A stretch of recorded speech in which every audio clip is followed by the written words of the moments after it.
This is one of those topics that when I was starting this podcast, I was like, I have to talk about it because it's something that has lived in me since I moved abroad. Why is it that most Africans in the diaspora are isolated in the name of being private? We do not share opportunities, we do not share love, we do not share our space, we do not share our knowledge.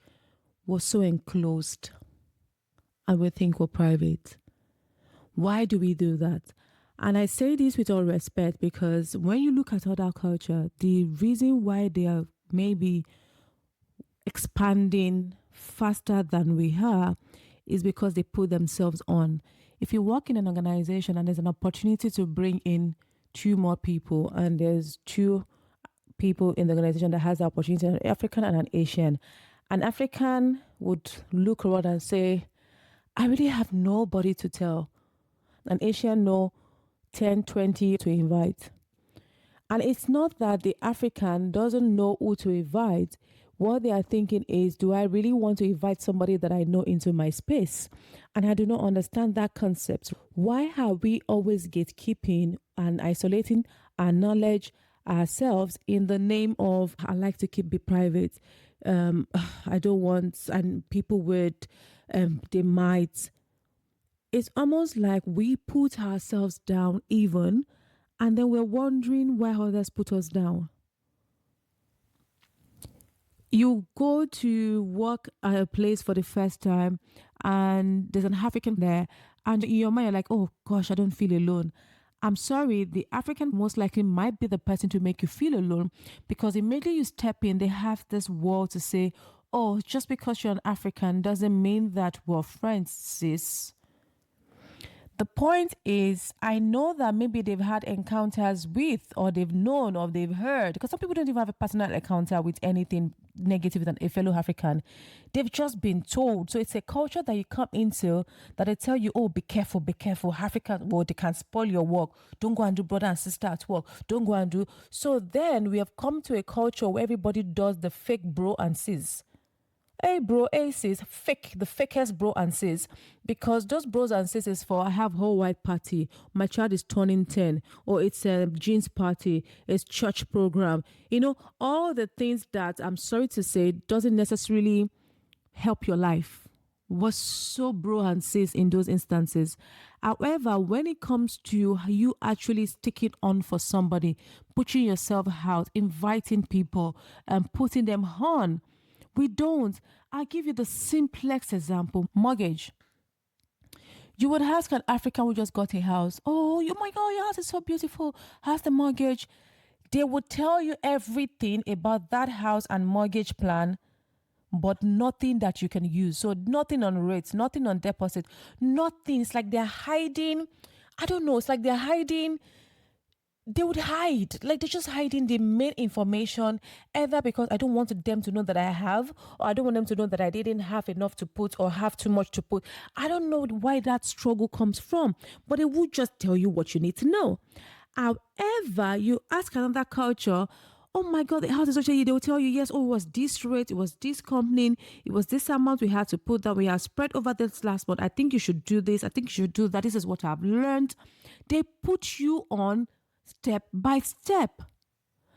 People just find it so hard to give of themselves to a fellow African, and it's a culture that we need to start breaking. When I was speaking to a friend of mine who was born here, I was like, is this how it's always been? And he goes, it was the same for my parents, the same for my uncles, the same for me. That's how it is, everybody just wants to keep private. But why? This video, I do not have a solution. I think it's just me putting in your consciousness to say, just think about it the next time you're being hostile to a fellow African, the next time you're holding information back that could help a fellow African, just because you think that if you do help them out, it would hurt you in return. I don't know how that works though. I don't know how that works. There are bad people in every culture. I'm not saying that there's not some people that would make you regret being in the same space with them, but that has nothing to do with it's all Africans. It's really human thing. it doesn't mean that you isolate yourself or isolate your fellow Africans. It doesn't mean that. I mean, and we have taken it so down to the deepest of the deepest. A friend reached out to me to say she's trying to make a decision for her daughter and wasn't sure if the daughter should go to a grammar school or a comprehensive school. And she said, every of my people that I've asked around here, they just seem to not want to say it. I said, because nobody wants to tell you what their kid got 11 plus, or nobody wants to tell you, oh, my child didn't go to grammar school because she didn't pass the 11 plus. This is a cutoff master is going to a comprehensive school, or my choice for my child is a comprehensive school because I do not think they do not want to share their vulnerability with you because they think that they have to uphold a certain way that you see them. So people have to uphold a certain way that they see your kids as well. So if you tell somebody that your child failed an 11 plus and could go to a grammar school, that makes you a bad mother or father. I mean, that takes away from your child. I don't know, I look at the reason why we hold information and I'm like, but why? Do you ever ask yourself, like, when somebody asks me a question to say, oh, your car is nice, how much do you get? And you said, oh, it wasn't you. I got it from maybe Auto Trader 1,800 or, and then I had to take it to fix it up for 200. And that's why it looks this good. If you share that information, does that mean that you're frugal? Does that mean that you're poor?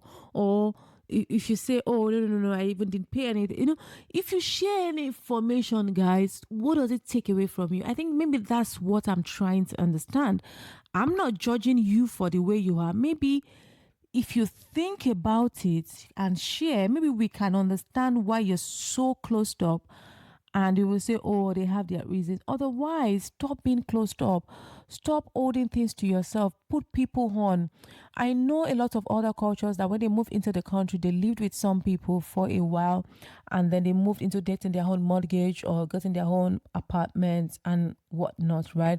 And while they were living with that family or friend, they never were made to feel like a burden. So again, an African would offer a house and another African, but immediately want to turn them to the maid, immediately want to control their timing, immediately thinks they're a child, immediately just start treating the person like they're less of who they are just because they can offer them help. If that's the kind of person you are, then the person starts reacting and the person leaves your house and you're like, oh, that's why I don't give my house to Africans because they are not grateful. You forget how you acted when you were there. Also, or you come into somebody's space and you have zero respect for that time. You have zero respect for their timing. You have zero respect for their space. And then you're like, oh, they're acting up, forgetting the fact that you are the one that do not have that respect for their space. And you're like, you know what? Don't stay with anybody when you come the way they will treat you, forgetting that you're the factor in how you were treated. So I'm saying that both ways, there's bad people, either as a host or as a visitor. What you need to be saying is looking at what was wrong and how I could make sure that even if I have somebody in my space, I would do better. Sometimes you cannot help people. So for example, I've had people ask me to say, oh, can I stay in your house for a month? And they want to come with 3-4 kids, but and their husbands. I'm sorry, I can't. You know why? Because I have a 2-bedroom house. And in a 2-bedroom house, one for the parents, one for the kids. So where am I supposed to put you and your 3 or 4 kids, right? I can't. However, if a single friend of mine said, oh, I need somewhere to crash for a bit until I get myself together, I could say, oh, do you mind sleeping in the living room? Maybe I can find a space in the kids' room. Maybe we can make some arrangements around because it's a single person. The sacrifices that you can make for other people that you can't make for another person. But the point is, before you close up a conversation or you close up an opportunity to help a fellow African, can you sit back in that moment and question yourself to why am I already saying no without thinking about it? If there's an opportunity in your place of work and you do not want to put somebody that you know that is looking for a job or could do with a better job or better opportunity or better space, and you cannot tell them, can you ask yourself for a minute why? Because what are you trying to protect? Some people say, oh, don't bring them into your space or they will come and spoil your name in your organization. What is your name that they are spoiling? What is there to spoil about your name?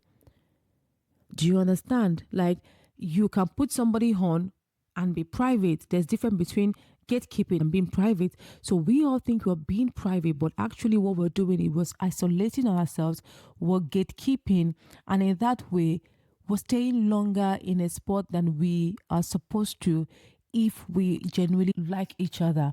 I'm not even saying love, like each other, because sometimes it feels like we don't even like each other. Stop being so private that you do not put your fellow Africans on. And I know that we say this a lot and we say it as gist. This is not a gist of, oh, that's how Africans are. No, this isn't that gist. This is a call for conscious thinking. This is a call for help to say, we're not gisting about Africans not helping abroad or helping themselves abroad. It's not a gist. It's not a topic of, oh, that's how they are. No, that's not what we're saying here. It is a call for start the change from you. Every time you can help an African, every time you can help a fellow African, every time you can ask for help from a fellow African, don't let the first thing that comes to your head is that don't help. You need to keep yourself away from it. Don't do that. Yes, I'm not oblivious to the fact that we have work to do, but if we don't start the work, we will not get there. Let's not create an environment where our sons and our daughters grow up into that isolation culture and they also isolate themselves. We need each other. I don't know how else to say it. And there's no other way to explain it. I know people that act like, I don't deal with Africans. I can't deal with Africans. Sis, bro, yes, some other culture have some things that you appreciate more than your culture. So you can have friends in every culture, but you also need a tribe in your culture. Nobody is saying that, oh, just because I'm an African doesn't mean I have to have all African friends. Absolutely. But you do need African friends. You do. So if you don't start building that culture and building that space, how are you going to get that environment for yourself or for your kids?